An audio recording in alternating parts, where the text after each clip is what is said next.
प्रिय विद्यार्थियों, पिछली कक्षाओं में जो YouTube पर मौजूद हैं उसके संदर्भ में सोशल मीडिया के विभिन्न माध्यमों से ख़ास तौर से BA तृतीय वर्ष के विद्यार्थियों ने निगमनात्मक पद्धति जिसका संबंध प्लेटो से है, इस डिडक्टिव मेथड के बारे में कुछ क्वेरीज की हैं, कुछ जिज्ञासाएं व्यक्त की हैं और उनके समाधान के लिए अपनी बात कही है। मैंने पूर्व में भी आपको बताया था कि जब भी कोई विचारक, जब भी कोई दार्शनिक, जब भी कोई शोधकर्ता शोध के परिणाम को, अपने विचार के परिणाम को पहले से ही तय कर लेता है और बाद में उसे जस्टिफाई करने का प्रयास करता है या उसे औचित्यपूर्ण साबित करने का प्रयास करता है, तो इसे निगमनात्मक पद्धति कहते हैं, जिसमें शोधकर्ता या विचारक के मन में एक परिकल्पना होती है और उस परिकल्पना को औचित्यपूर्ण सिद्ध करने के लिए इस पद्धति को निगमनात्मक पद्धति कहते हैं, डिडक्टिव मेथड कहते हैं, जैसा कि सर्वप्रथम प्लेटो ने किया था। प्लेटो की जो महान रचनाएं हैं, द रिपब्लिक, द स्टेट्समैन और द लॉज, उनमें पुस्तक लिखने के पूर्व ही प्लेटो के मन में जो निष्कर्ष समझ में आया उसे औचित्यपूर्ण करने के लिए उसने ये ग्रंथ सारे के सारे संवाद शैली में लिखे हैं। पहले किसी एक पात्र के माध्यम से वो एक बात को कहलवाता है, फिर दूसरा उसका खंडन करता है और वाद और प्रतिवाद के मध्य प्लेटो अपनी बात कहता है, यानी कि संवाद स्थापित करने का प्रयास करता है और इसे अपनी रचना में पूरा महत्व देता है। प्लेटो का जो मूल सिद्धांत है वो है आदर्श राज्य का सिद्धांत, और इसी सिद्धांत के साध्य के लिए उसने शिक्षा योजना को तैयार किया, न्याय सिद्धांत का प्रतिपादन किया और संपत्ति और पत्नियों के साम्यवाद का सिद्धांत प्रतिपादित किया। तो मूल रूप से ये जो डिडक्टिव मेथड है, जो अध्ययन की निगमनात्मक पद्धति है, वह काल्पनिक धरातल पर होती है, वास्तविकता से उसका कोई संबंध नहीं होता। और यही कारण है कि प्लेटो को इस डिडक्टिव मेथड के कारण यूटोपियन, यानी कि पूरी तरह से एक काल्पनिक विचारक माना गया। लंबी शिक्षा योजना जो आजीवन चलती है, पत्नियों और परिवार का, संपत्ति का साम्यवाद,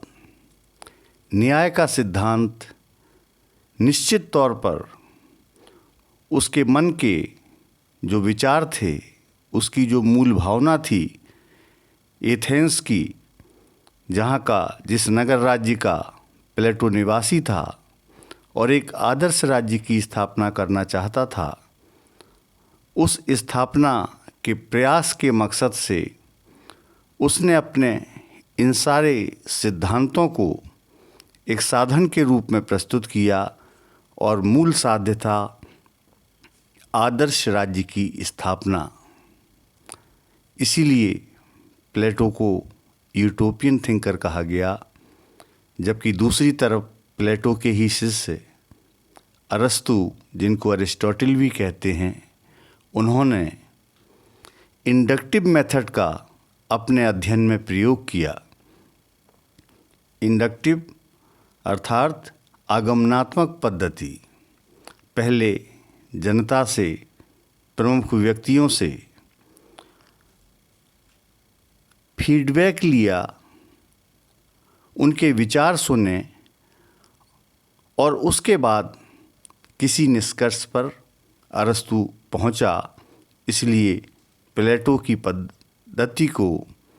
निगमनात्मक कहा जाता है और अरस्तु की पद्धति को निगमनात्मक कहा जाता है। अरस्तु ने जब द प्रिंस की रचना की, जब संविधानों का वर्गीकरण किया, क्रांतियों के कारणों और उनके निदानों पर चर्चा की, तो उससे पहले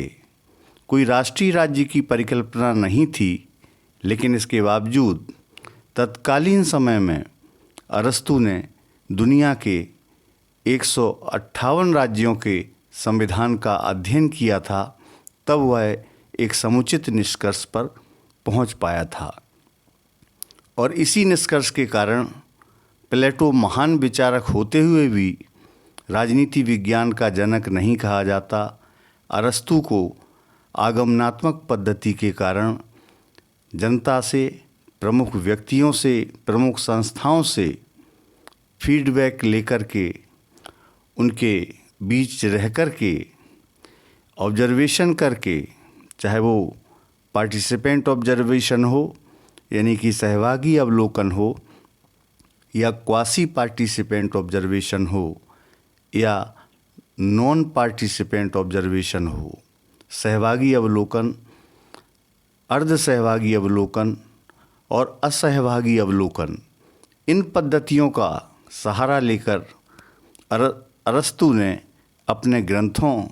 की रचना की। और इसीलिए राजनीति विज्ञान का जनक प्लेटो की बजाय अरस्तु को कहते हैं, जबकि अरस्तु उनका शिष्य था और अरस्तु से ज़्यादा रचनाएं, ज़्यादा लेखन कार्य प्लेटो के द्वारा किया गया। तो निगमनात्मक पद्धति का वास्तविक आशय यह है कि हम अपने जो विचार हैं वो दूसरे पर, समाज पर या राज्य पर थोप दें, इम्पोज कर दें। इसलिए इस पद्धति को निगमनात्मक पद्धति कहा जाता है। मुझे विश्वास है कि आपकी जो क्वेरीज थीं, आपकी जो शंकाएं थीं, आपकी जो जिज्ञासाएं थीं, उसका समाधान निश्चित तौर पर हो चुका होगा। फिर भी यदि कोई शंका बची हो तो आप कभी भी सोशल मीडिया के किसी भी माध्यम से अपने सवालों को मेरे सामने प्रस्तुत कर सकते हैं। मैं उसका जवाब चाहे तत्काल ना दे पाऊँ, लेकिन इन सब का उत्तर, इनका जवाब, इनका समाधान देने का निश्चित तौर पर प्रयास करूँगा। बहुत बहुत धन्यवाद।